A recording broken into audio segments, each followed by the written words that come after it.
Hey, I wanted to talk to you guys today about the evolution of Pokemon from birth in Nintendo to the modern world. Pokemon started out as a hobby to Satoshi Johari, who was a child enjoying catching insects and tadpoles and things like that. He decided to form this thing called Game Freak for children to get the same thrill of his imagination of how it was to just go ahead and catch things. Now, the idea of Pokemon actually came from this show that was called the Ultra 7. On that show, they used to have these real big monsters that would be caught inside like little capsules. And when the guy needed to fight or battle evil of some sorts, he would actually throw out these capsules and monsters would pop out to fight the evil. So with that idea in mind, he decided to come up with the concept of everybody knows, gotta catch them all, Pokemon. The original name of Pokemon was Capsule Monsters. And then it turned out to be Pocket Monsters. And after dozens of denials of this whole pitch of trying to get this show started, they finally decided, hey, this one works. And it came out as Pokemon.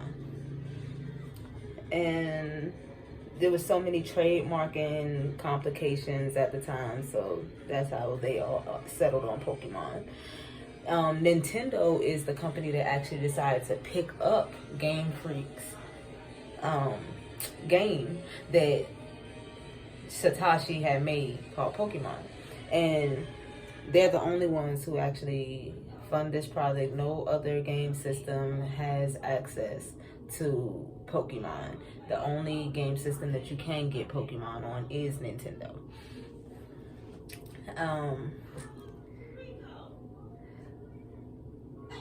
Around February of 1996, that's when they released Pokemon Red and Pokemon Green on the Game Boy. I actually owned the Pokemon Red. I had a red Game Boy and the red Pokemon cartridge. The trading company decided to go ahead and also release those trading cards that probably many people around my age, I was born in the 80s, but when this came out, if people were around my age watching Pokemon, we usually had these trading cards in school. And that was a way that they tried to make it where the children would be able to interact with other kids and actually trade Pokemon cards with each other to make it seem like you were actually having battles with each other in the real world versus having to sit here and just play it on your video game. Then all of a sudden the Pokemon anime series was born, where you actually got to see all of this stuff on TV. There was actual graphics and seeing battles live and all of these different journeys that Ash Ketchum, which is the main character of Pokemon, decides that he has to go on so that he can become what in his goal in life is to be the greatest Pokemon master. I am on a journey to become the world's greatest Pokemon master. But it's just fans all around the world have supported Pokemon so much to the point where Pokemon has become the second biggest gaming franchise in the Nintendo industry, period. The one that's number one is actually Super Mario Brothers, and everybody knows who they are as well. From 1996 all the way until present day, Pokemon has sold over 240 million games in that series alone. The original series sold about 60 million.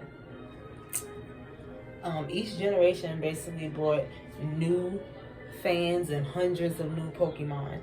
And then, lo and behold, they decided to release Pokemon Go. And when Pokemon Go came out, it was a frenzy. Everywhere, all across the country, people were trying to finally be able to interact with this one game that they had to play on a game system for so long, or trade cards with other friends and family and stuff like that. Now, they actually get to play these things virtually. You can sit here and be at home on your phone and play Pokemon Go. Now due to the pandemic, you can sit at home and play it.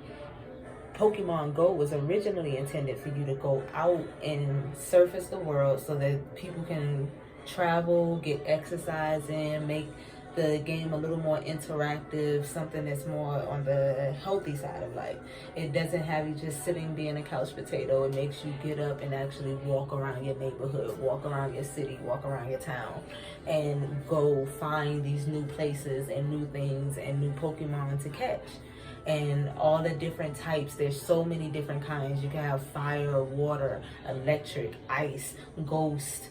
You can have ground types, any rock types. You can have psychic types. Anything that can really be one of our earthly things now, like our world, the things that we eat, drink, and live around, all of those things are incorporated into Pokemon in some way. Some Pokemon can be named after different types of foods.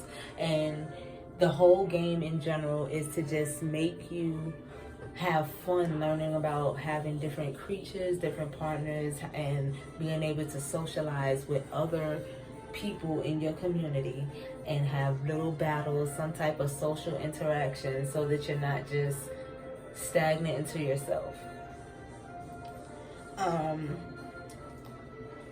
Pokemon also now has hosted virtual battles with other players all around the world, where you can actually go to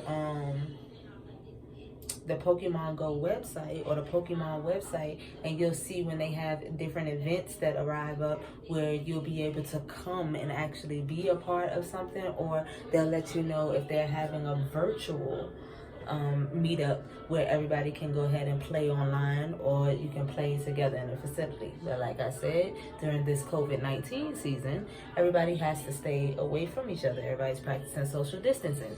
So with Pokemon Go, they have to do everything virtually, or they have to find ways for you to play it at home. So there's new updates and new things happening with Pokemon every single day. But till this present day, with more than 20 years under its belt, the Pokemon franchise has become a surprising empire that only seems to grow more and more. And it's been faced with all types of accusations of it's just a fad and it's going to disappear, but it's been proving itself year after year, and it's been going and going. And I am a true Pokemon fan. They have tons of merchandise that they decide to sell to their customers. If you're big fans, they have shirts like the Pikachu. Some is authentic with the actual writing. Some is just like this, the one that I'm wearing today, where it's just the Pikachu.